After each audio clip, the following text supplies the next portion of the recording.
इसमें सबसे पहले हमने रक्त के संगठन के बारे में पढ़ा था कि उसमें रक्त कणिकाएं होती है, प्लाज्मा होती है, रक्त कणिकाओं का क्या रोल है, आरबीसी का क्या रोल है शरीर में, डब्ल्यूबीसी का क्या रोल है, प्लेटलेट्स का क्या रोल है। और उसके बाद हमने पढ़ा था प्लाज्मा।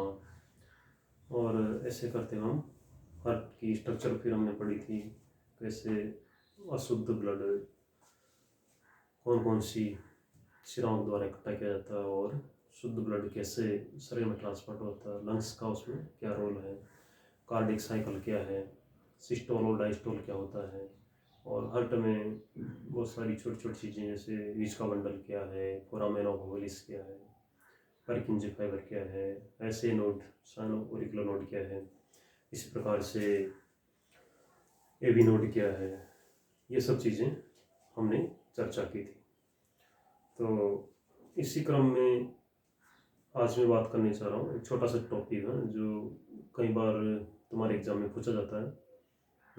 2 नंबर में मोस्टली पूछा गया है, सिंपल सा है लेकिन आता है एग्जाम में, और वो है दोहरा परिसंचरण तंत्र। डबल सर्कुलेशन किसे कहते हैं? दोहरा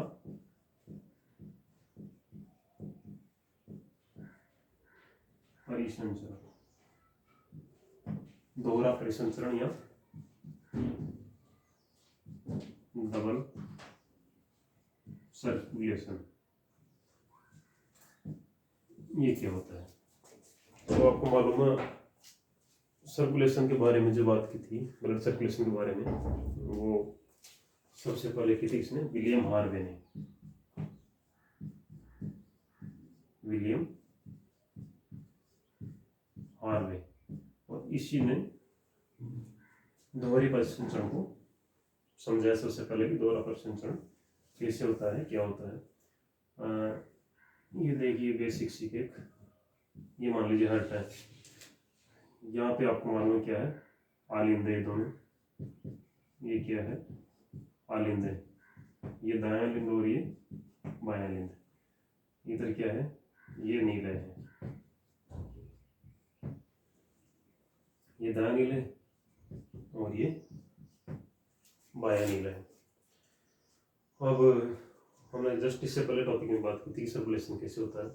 इसमें शुद्ध ब्लड आता है पूरी बॉडी का, अशुद्ध जो ब्लड है वो इसमें लाया जाता है शिराओं के द्वारा, और इसमें आ जाता है फिर ये शुद्ध ब्लड, और इस नीले से यानी दाएं नीले से पल्मोनरी आर्टरी के द्वारा यह शुद्ध ब्लड भेज दिया जाता लंग्स में, और लंग्स से जब ब्लड ऑक्सीजनेटेड हो जाता है तो उसको बोलते हैं शुद्ध ब्लड, और वो शुद्ध ब्लड आ जाता है लेफ्ट ऑरिकल या लेफ्ट एट्रियम भी बोलते हैं उसको, या हिंदी में बोले तो बाएं आलिंद में, और बाएं आलिंद से आ जाता है बाएं नीले में, और बाएं नीले से कैरोटिक सिस्टेमिक आर्टरी के द्वारा पूरे शरीर के अंगों तक सर्कुलेट कर दिया जाता है। तो इस प्रकार में देखें आप, एक बार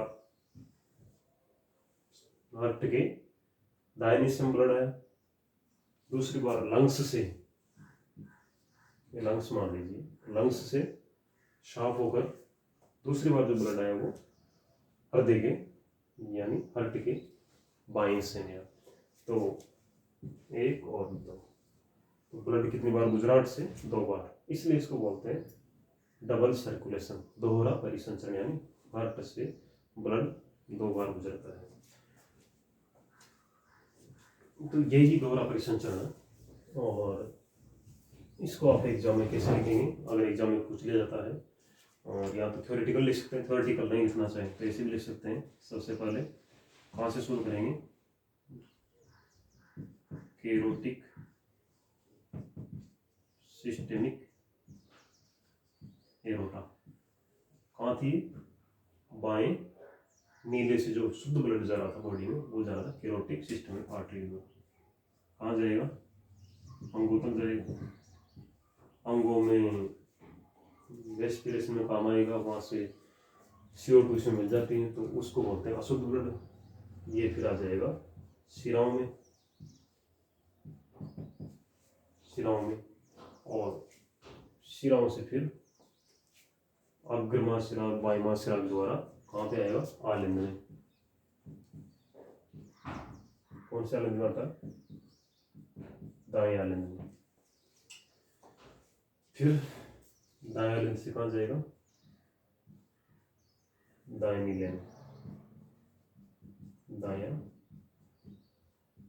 नीले, दाएं नीले से पल्मोनरी आर्टरी। वैसे पहले ही मैंने बताया था कि आर्टरीज में शुद्ध रक्त बहता है, लेकिन पल्मोनरी आर्टरी है उसमें अशुद्ध ब्लड होता है, जो दाएं नीले से लंग्स तक रक्त लेकर जाती है। तो यहाँ पर क्या होगा, हिंदी में लिख देता हूँ, पल्मोनरी आर्टरी।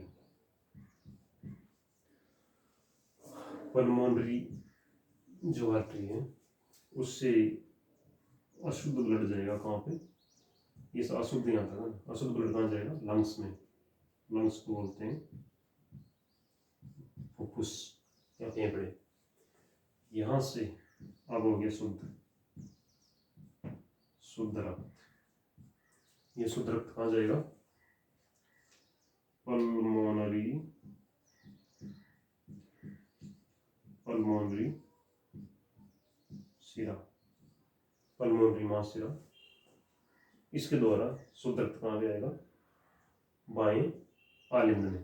ध्यान रखना, शुद्ध रक्त पल्मोनरी शिरा के द्वारा लंग्स से बाएं आलिंद में आएगा।